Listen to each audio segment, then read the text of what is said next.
Welcome back to Alberta. Concrete makes up the foundation of our infrastructure and plays a critical part in our everyday lives.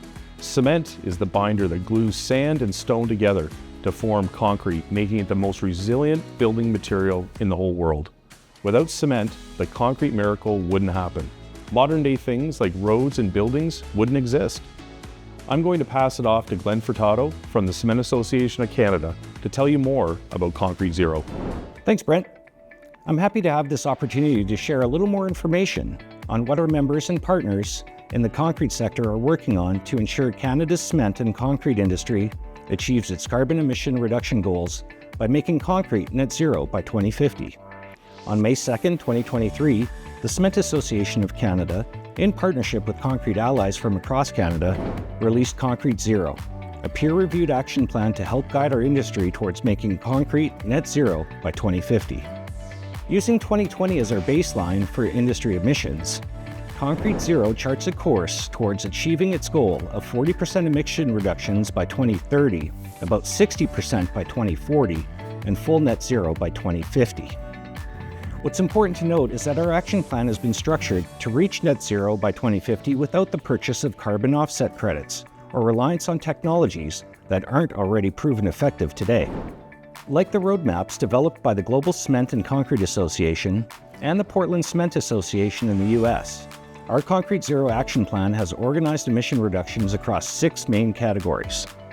These include clinker, the primary ingredient used in making cement, a mineral binder that's key in making concrete, made from sand, gravel, water, and cement, construction, designing and building of the infrastructure, carbon uptake, concrete as a CO2 sink, and carbon capture and storage. Perhaps now, more than ever, there's a stronger focus on reducing the embodied carbon of concrete, and the Canadian industry has stepped up to the challenge. There are a number of steps that our industry has already embarked on to address emissions, including increased use of alternative lower carbon fuels in manufacturing, the use of lower carbon intensity Portland limestone cements, and development of carbon capture and other technologies.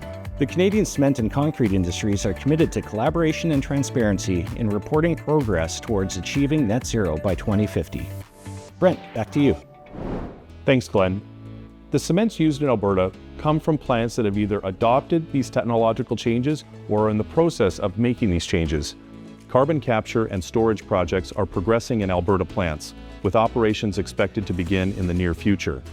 This technology will capture CO2 at the plant, then safely and permanently store it underground. This will be state-of-the-art technology right here in our province. Furthermore, low-carbon fuel projects are happening at numerous plants to replace fossil fuels like coal and natural gas. Finally, Portland Limestone Cement, PLC, and other blended cements are available from multiple cement companies across Western Canada. PLC cements have a lower carbon intensity compared to traditional Portland cement.